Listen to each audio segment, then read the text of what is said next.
Hello बच्चों, आज की वीडियो में हम बात करने वाले हैं अपने इंडियन इकोनॉमी के चैप्टर नंबर 2 की चैप्टर। और आज हमारा जो लेक्चर है वो लेक्चर नंबर 3 है। और जबकि मैं आप लोगों को बता देता हूं कि आजकल जो अभी तक के मैंने 2 वीडियो बना चुका हूं, उस वीडियो में मैंने आप लोगों के सामने बात करी है कि हमारी सेंट्रल प्रॉब्लम जो होती है वो क्या होती है, हमारी इकोनॉमी क्या है, हमारी इकोनॉमी के अंदर जो कितनी व्यवस्थाएं हो सकती हैं जो कि कैपिटलाइज है, सोशलिस्ट है और एक आप लोग का मिक्स इकोनॉमी है।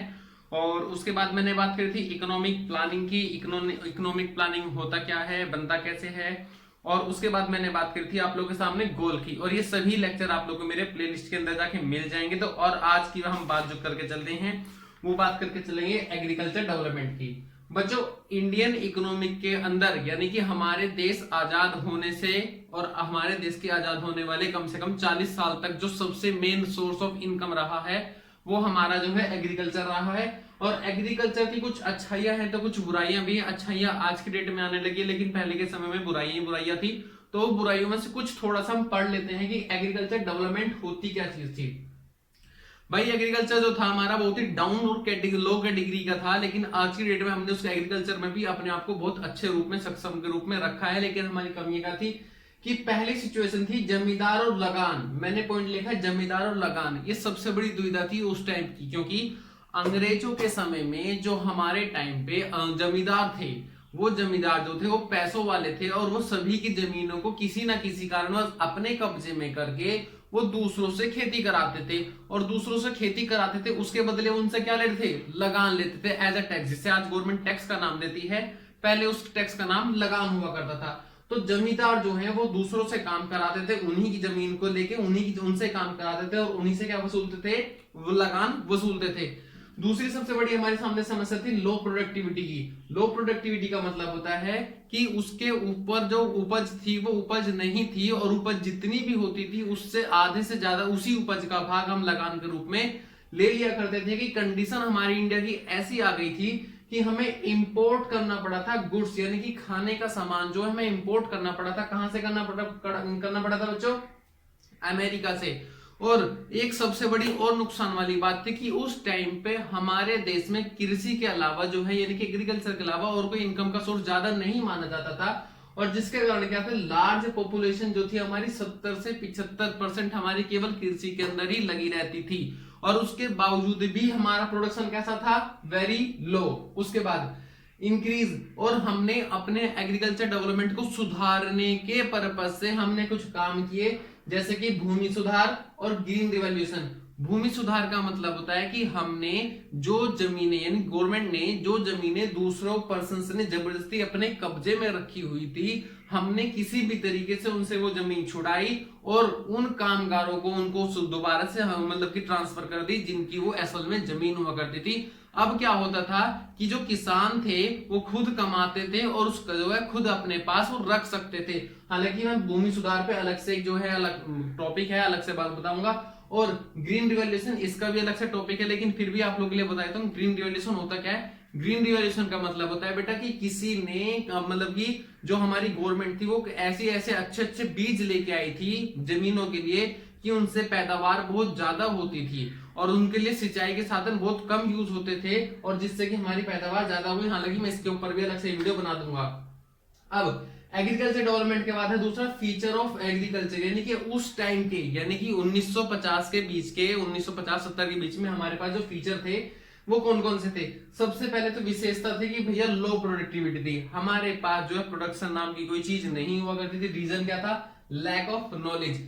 हमारे जो किसान थे, हमारे जो देश था उसके अंदर यानी कि कृषि करने के नतीजे, कृषि करने की नॉलेज ज्यादा नहीं हुआ करती थी। हमारे जो यूज करने के संसाधन थे वो भी कहीं ना कहीं वो बहुत पुराने थे। डिंगिस्ट मतलब होता है कि आप लोग का अनएम्प्लॉयमेंट, यानी कि अगर हमें काम एक लेबर का है तो वहां पे जो है 3 या 4 या 5 लेबर जाके काम कर रही है, तो उसे बोलते हैं प्रच्छन्न बेरोजगारी हिंदी में। और डिस्टिंग्विश का एम्प्लॉयमेंट का मतलब है कि जहां पे काम यानी कि लेबर वर्कफोर्स कैसी होती है हमारे पास, बहुत ज्यादा होती है। उसके बाद है डिपेंडेंसी ऑन रेनफॉल। हमारे पास क्या था, डिपेंडेंसी, कि हमारे पास सिंचाई के साधन, अच्छे साधन नहीं थे, जिसके कारण क्या थे कि हम जो है वर्षा के ऊपर जो है बारिश के ऊपर अधिक निर्भर हुआ करते थे कि अगर बारिश हो गई तो हमारी फसल अच्छी होगी, अगर बारिश नहीं हुई तो हमारी फसल बेकार, और उस साल हमारा यहाँ पे क्या बनता था, सूखा पड़ जाता था। आगे सब्सिस्टेंस ऑफ फार्मिंग यानी कि निर्वाह कृषि। सब्सिस्टेंस का मतलब है कि हम पहले वो कृषि बनाना पसंद करते थे जिससे कि हमारा परिवार पहले कुछ खा सके, यानी कि पहले हम अपने लिए प्रोडक्शन करते थे, बाद में हम इंपोर्ट एक्सपोर्ट करने के लिए बाद में सोचेंगे, पहले हम अपने यानी कि अपने देश के लिए जो कृषि थी, अपने परिवारों के लिए कृषि थी, हम उसके लिए करते थे। और सबसे बड़ा मेन पॉइंट जो हमारे लूप होल था यानी कि एग्रीकल्चर का, वो conflict between the tenants and landlord, यानी कि काम करने वाले काश्तकारों और जो जमीन के यानी कि जमींदार थे उनके बीच में हमेशा विरोधाभास रहता था। रीजन क्या था? सिर्फ और सिर्फ लगान, उनकी प्रोडक्शन होती नहीं थी और उनको लगान हमेशा ज्यादा चाहिए होता था, जिसके कारण ये चीज मतलब कि नेगेटिव निकल के आई। उसके बाद बेटा नेक्स्ट टॉपिक है आप लोग का लैंड रिफॉर्म्स। लैंड रिफॉर्म्स का मतलब है कि जो जमींदार थे जो उनके पास लैंड थी, उस लैंड का सही से डिस्ट्रीब्यूशन, यानी कि चेंज इन ओनरशिप, यानी कि जो अभी तक जमीनें केवल बड़े बड़े जमींदारों के पास थी और उनके ऊपर जो मजदूर कार्य कर रहे थे, यानी कि जिन्हें काश्तकार बोला जाता है, तो उनके बीच में उस जमीन का डिस्ट्रीब्यूट करना, जिसके लिए गवर्नमेंट ने 200 लाख किराएदारों को यानी कि जो मजदूर थे उनसे संपर्क बनाया और उनको कैपिटल जो है प्रोवाइड करी गई। प्रोवाइड कराने के बाद में वो जमीन उन लोगों से खरीद के जो है उनको काश्तकारों को दी गई, जिससे कि हमें ये हेल्प मिली कि जो जमींदार थे, वो जमींदार की जो वो थी क्या कहते हैं जमीन थी, वो धीरे धीरे क्या सी होने लगी, कम होने लगी। और जो किसान थे, किसानों के जो रूप में लगान उनको पे करते थे, वो लगान भी अब ज्यादा नहीं देना पड़ता था। तो इसका जो लैंड रिफॉर्म्स में मैंने कुछ पॉइंट्स लिखे हैं, वो देखते हैं क्या है। सबसे पहले लिखा मैंने चेंज इन ओनरशिप, यानी कि जो जमीन थी वो जमीन जो है किसी को ट्रांसफर करना, नहीं कि किसी के पास में ज्यादा जमीन का रहना, वो किसी को और को डिस्ट्रीब्यूट कर देना। द ऑब्जेक्टिव इज इक्विटी, यानी कि सभी के पास में जो अधिकार होने चाहिए जमीन को रखने के, वो कैसे होने चाहिए बेटा? सभी के पास बराबर होने चाहिए। ये चीज किसने सोची थी? गवर्नमेंट ने। उसके बाद majority of the population depend on the agriculture. Land reforms के समय यानी कि आजादी के समय जो हमारे देश की जनसंख्या थी वो ज्यादा से ज्यादा यानी कि अराउंड 70, 80, 90% तक जो लोग थे वो कहीं ना कहीं हमारे किसके ऊपर डिपेंड थे? एग्रीकल्चर के ऊपर ही हमारे डिपेंड थे।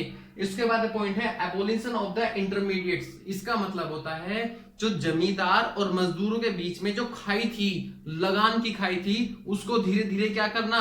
कम करना, ताकि जो किसान थे वो अपनी जमीन के ऊपर कमाया हुआ धन वो अपनी पॉकेट में खुद रख सके, लगान के रूप में दूसरों को ना दे दे।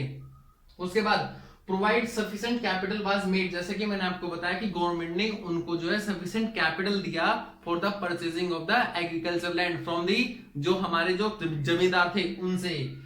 Ownership right granted to tenants, उसके बाद में जिसने जिसने जमीन खरीदी और वो गवर्नमेंट ने क्या करा, उनकी ओनरशिप उन्हीं को ट्रांसफर कर दी। उसके बाद however the goal was equity was not also served, यानी कि जो ये गोल था यानी कि लैंड रिफॉर्म्स का जो गोल था, कहीं ना कहीं गवर्नमेंट इस चीज में उतनी सक्षम हो नहीं पाई जितने की हम लोगों ने सोचा था। लेकिन क्यों? इसके कुछ रीजन थे। उसके रीजन ये थे कि कई का जो किराएदार थे, जो टेनेंट थे, किसी कारणवश हमें उन्हें दोबारा से जो है बेदखल करना पड़ा, जिसके कारण क्या था कि वो जमीन दोबारा से किसके पास चली गई? काश्तकारों, उसके जमींदारों के पास चली गई। और कई जगह तो ऐसा हुआ कि जो जमींदार थे, जमींदारों ने अपने आप को खुद से ये बोल दिया कि हम तो किसान ही हैं, हम जमींदार नहीं है। तो वो जमीन गवर्नमेंट कहीं ना कहीं उनसे लेने में भी नाकामयाब रही।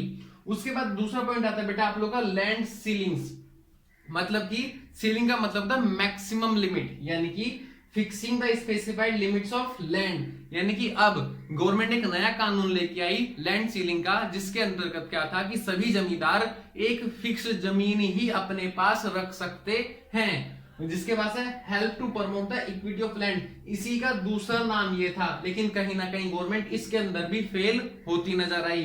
हेल्प टू प्रमोट का मतलब होता है कि इस अधिनियम के अकॉर्डिंग जो था गवर्नमेंट ये चाहती थी कि जो सभी की जमीनें हैं वो सभी के पास कैसी हो? बराबर बराबर हो।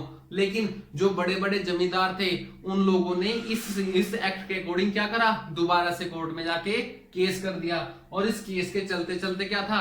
इस एक्ट को देरी यानी कि मतलब कि एक्टिवेट करने में ज्यादा समय लग गया, जिसके कारण क्या हुआ कि जो जमींदार थे उन जमींदारों ने अपनी जमीन, जो जमीन उनके पास हुआ करती थी, वो कहीं ना कहीं अपने रिश्तेदारों में बांट दी, जमीन किसी को ट्रांसफर नहीं करी, बस उनके नाम पे दे दी, जिससे क्या हुआ कि जो जमीन थी वो एक जमींदार के नाम पे ना होके वही जमीन जो है उसी के रिश्तेदारों के नाम पे थी। तो वो एक्ट कहीं ना कहीं उसके कारण वो एक्ट से बचते चले गए।